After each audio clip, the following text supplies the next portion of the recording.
풍선 아저씨 행방불명 사건은 1992년 11월 23일에 풍선 아저씨란 별명으로 불리는 스즈키 요시카즈가 자신이 만든 박스에 풍선을 매달고 태평양 횡단을 도전하다 11월 25일에 행방불명된 사건으로, 풍선 아저씨는 1940년 도쿄도에서 피아노 조율사 일가에서 태어나 쿠니타치 음악대학 부속 고교를 졸업하고 야마하의 계약 사원으로 코가네이시에서 피아노 조율업을 했다.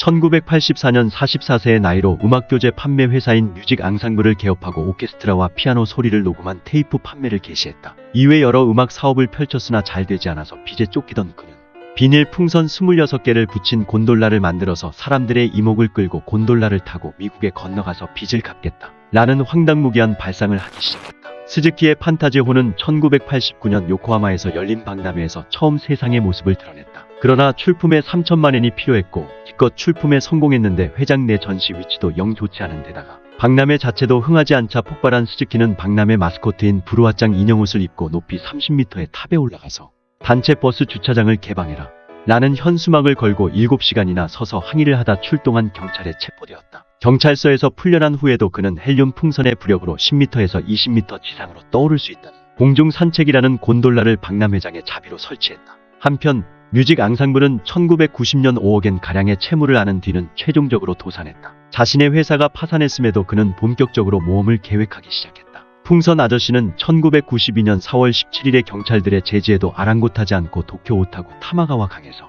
시바현 쿠주쿠리 해안을 향해 의자의 5m 크기의 풍선과 2.5m 크기의 풍선을 각각 2개씩 동여매고 오후 12시 45분경 날아올랐다. 이때 15kg의 모래주머니 2개가 떨어져 나가며 고도가 급상승하는 바람에 예정된 고도 400m를 넘긴 5600m 고도에 도달하자 당황한 풍선 아저씨는 라이터로 5m 풍선끈을 찢어서 끊어내 겨우 고도를 하강시켰고, 오후 1시 40분 출발 지점에서 24km 떨어진 도쿄도 오타구의 민가 지붕에 불시착했다.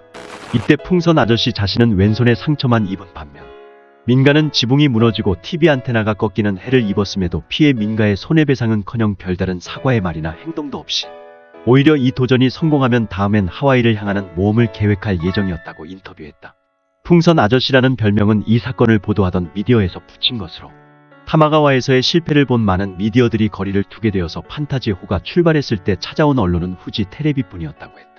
반년이 지난 1992년 11월 23일 스즈키의 전화에 불려나온 도시샤 대학 교수 미와 시게오와 학생 7명, 아사히 신문의 통신국장, 전날부터 밀착 취재해온 후지 테레비 와이드쇼 굿모닝 나이스데이 취재진 그리고 스즈키의 지지자들이 비와 호반에 모인 가운데 풍선 아저씨는 헬륨 풍선 여러 개를 단 판타지호의 시험 비행을 시작했다.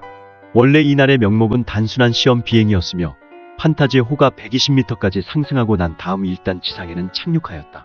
그러나 갑자기 16시 20분경 스즈키는 다녀오겠습니다 라고 말하면서 주위에 재질을 뿌리친 채 수병 로프를 풀고 비와호 호수에서 미국 네바다주 샌드 마운틴을 향해 출발했다.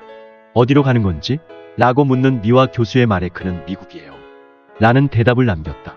그는 주위 사람들에게 제트 기류를 타면 40시간 내에 미국에 도착할 거라 생각한다는 말을 했었다.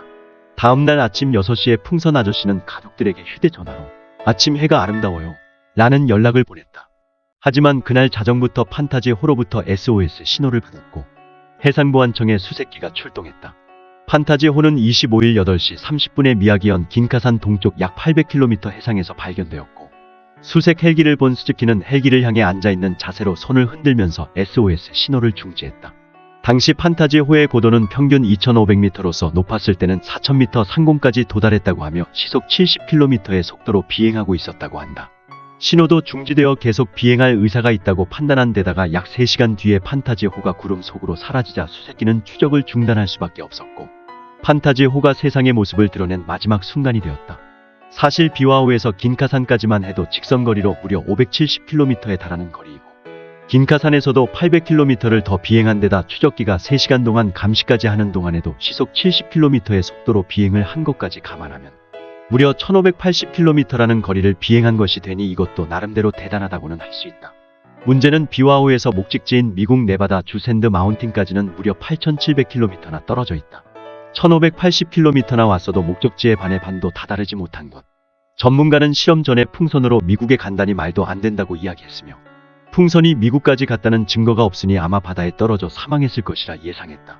실제 긴카산은 태평양과 맞닿아 있는 섬이라서 여기를 넘은 게 확실한 이상 바다에 추락해 사망했거나 살아서도 바다 한가운데에서 조난당해 사망했을 가능성이 매우 높다. 시신이 발견되지 않아 1994년까지는 호적상에는 살아있는 것으로 되어 있었으나 2001년 2월 1일자로 실종 선고가 확정되었다. 즉, 일본 민법상 실종 후 7년이 경과하여 사망한 것으로 간주된다.